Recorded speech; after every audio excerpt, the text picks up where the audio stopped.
Bismillahirrahmanirrahim. Assalamualaikum warahmatullahi wabarakatuh. Kenalkan, saya Masdar, mahasiswa Institut Teknologi dan Bisnis Nobel Indonesia Makassar, program Magister Manajemen dengan nomor induk mahasiswa 2022 MM24094 kelas 19C. Kali ini saya akan membahas tentang mata kuliah Manajemen Sumber Daya Manusia oleh dosen Dr. Laude Amijaya Kamaluddin AMD KP. Sebelum kita membahas masalah manajemen sumber daya manusia, kita perlu tahu apa itu sumber daya manusia. Sumber daya manusia yang biasa disingkat sumber SDM adalah individu yang bekerja sebagai penggerak suatu organisasi, baik institusi maupun perusahaan, dan berfungsi sebagai aset yang harus dilatih dan dikembangkan kemampuannya. Sedangkan manajemen sumber daya manusia merupakan salah satu upaya yang dilakukan oleh organisasi atau perusahaan untuk mengatur sumber daya manusia mencapai tujuan perusahaan yang telah ditetapkan sebelumnya.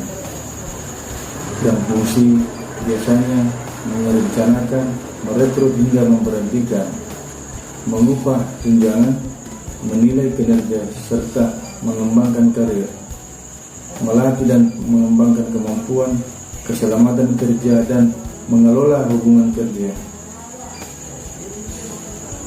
yang bertujuan memastikan perusahaan mampu mencapai tujuan bisnisnya, di mana hal tersebut melibatkan semua karyawan yang terampil dan memiliki kemampuan yang maju. Menurut Melayu SPH Sibuan, manajemen sumber daya manusia adalah ilmu dan seni mengatur hubungan dan peran tenaga kerja agar efektif dan efisien, membantu terwujudnya tujuan perusahaan, karyawan, dan masyarakat. Menurut Hendrik Simamora 1999, manajemen sumber daya manusia adalah sebagai pendayagunaan, pengembangan, penilaian, pemberian balas jasa, dan pengelolaan terhadap individu, anggota organisasi, atau kelompok pekerja. Manajemen sumber daya manusia juga menyangkut desain dan implementasi sistem, perencanaan, penyusunan personalia, pengembangan karyawan, pengelolaan karir, evaluasi kerja, kompensasi karyawan, dan hubungan perburuan yang mulus. Menurut Ahmad Esruki, manajemen sumber daya manusia adalah penerapan secara tepat dan efektif dalam proses akuisisi, pemberdayagunaan, pengembangan, dan pemeliharaan personil yang dimiliki sebuah organisasi secara efektif untuk mencapai tingkat pendayagunaan sumber daya manusia yang optimal oleh organisasi tersebut dalam mencapai tujuannya. Masalahnya sekarang adalah rekrutmen sumber daya manusia yang tidak stabil dan banyak tidak memenuhi persyaratan karena korupsi, kolusi, dan nepotisme, serta pengaruh unsur politis sangat kental dalam perekrutan tenaga kerja yang bisa menghasilkan tenaga kerja yang tidak handal, yang sangat berpengaruh negatif pada perusahaan. Unsurnya adalah terbatasnya pilihan kandidat yang tepat. Jika HRD mencari kandidat yang tepat dalam kumpulan kandidat yang tidak memenuhi syarat, maka pilihan HRD untuk mencari kandidat tepat sangat terbatas. Pada akhirnya HRD hanya akan merekrut kandidat terbaik yang dapat mereka temukan saat itu, bukan kandidat yang paling cocok dengan posisi tersebut, menunjukkan bahwa jumlah kandidat yang dapat menjadi salah satu kendala dalam rekrutmen karyawan. Mencari kandidat yang serupa dengan sebelumnya. Salah satu kendala rekrutmen paling umum yang dilakukan banyak perusahaan selama proses rekrutmen karyawan adalah mencari kandidat yang mirip dengan karyawan sebelumnya yang mengemban pekerjaan tersebut. Dengan melakukan hal ini, HRD akan mengabaikan potensi kreativitas dan inovasi yang dimiliki kandidat baru, sehingga kemungkinan HRD akan kehilangan calon karyawan yang tepat. Proses rekrutmen yang tergesa-gesa. Banyak perusahaan terburu-buru selama ini merekrut karyawan, sehingga menyebabkan proses rekrutmen berjalan tidak sesuai dengan rencana. Untuk menemukan kandidat yang tepat bisa segera bergabung dengan perusahaan, tentunya membutuhkan waktu.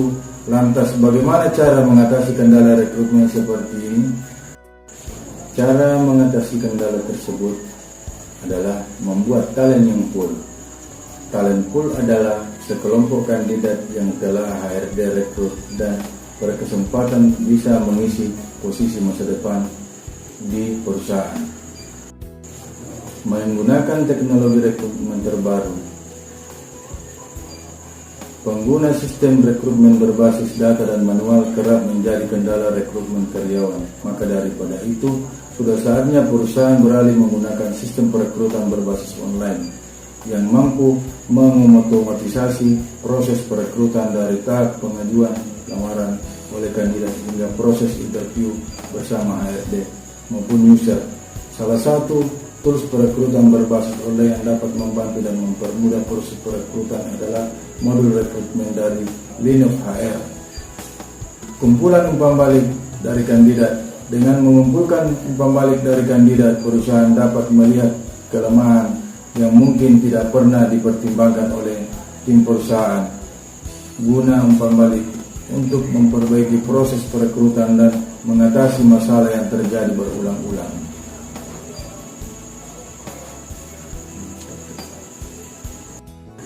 Pada hakikatnya, sumber daya manusia berupa manusia yang dipekerjakan di sebuah organisasi sebagai penggerak, pemikir, dan perencana untuk mencapai tujuan organisasi tersebut.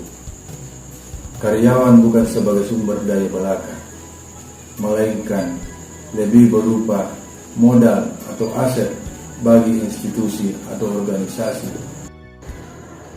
Karena itu, kemudian muncullah istilah baru di luar sumber daya manusia, human resource, yaitu modal manusia, human capital. Di sini, sumber daya manusia dilihat bukan sekedar sebagai aset utama, tetapi aset yang bernilai dan dapat dilipat gandakan, dikembangkan. Sekian, wassalamualaikum warahmatullahi wabarakatuh.